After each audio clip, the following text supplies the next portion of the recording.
Hello and welcome to part 3 of our playthrough of Digimon World. Last time, Agumon digivolved into Centuremon, so now we actually have a decent Digimon to actually go around and fight with.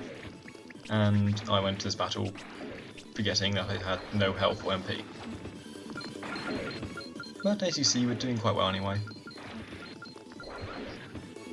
I think this is actually the first double battle we've shown so far. So yeah, I think you can have up to 3 or 4 enemies fighting you at once. I mean, when you get 4, it's just impossible to do anything because they just gank you.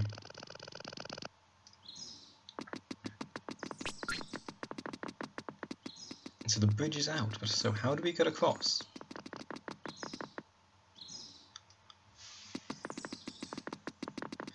And here I am, ignoring the fact that Centuremon needs to sleep, being a terrible, terrible person.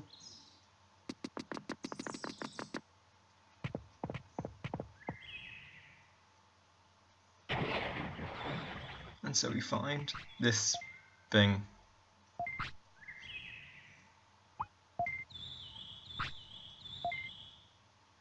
Well, we would have looked it over, but I knew exactly where it was because I remember from all my other plays.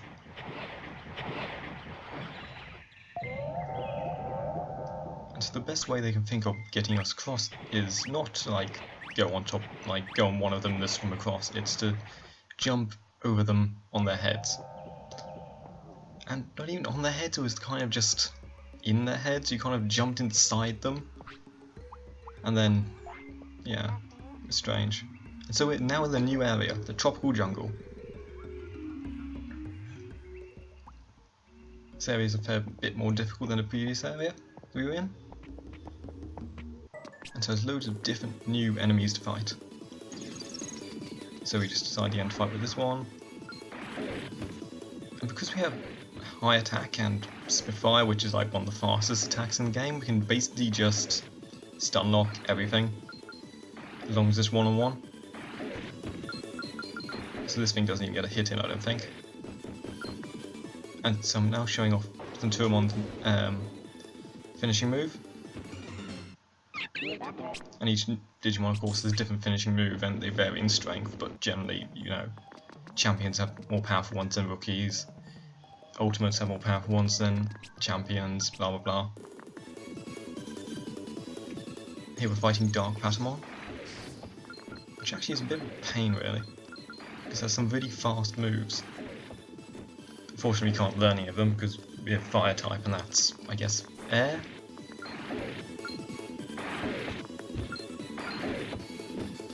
This is another thing that's unfair about the combat really, is that when you block a move, you normally take still a fair bit of damage, like around 100, matching how powerful their move was.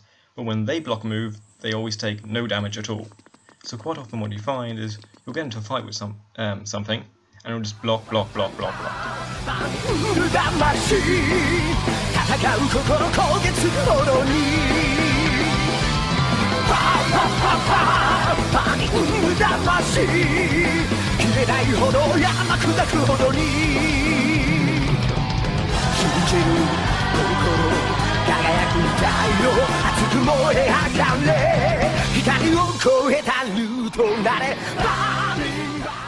You see there was our training again montage, so now we're even stronger.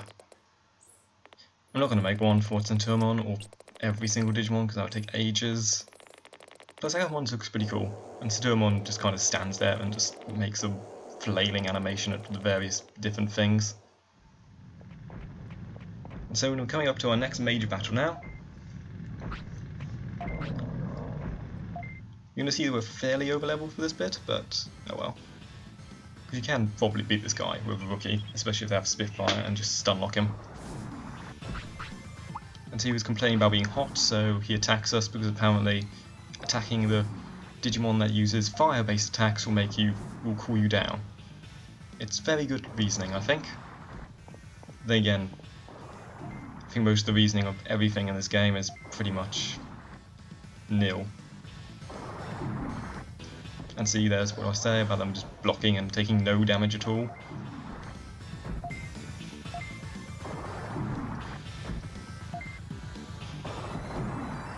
Here we go, just stun locking him again.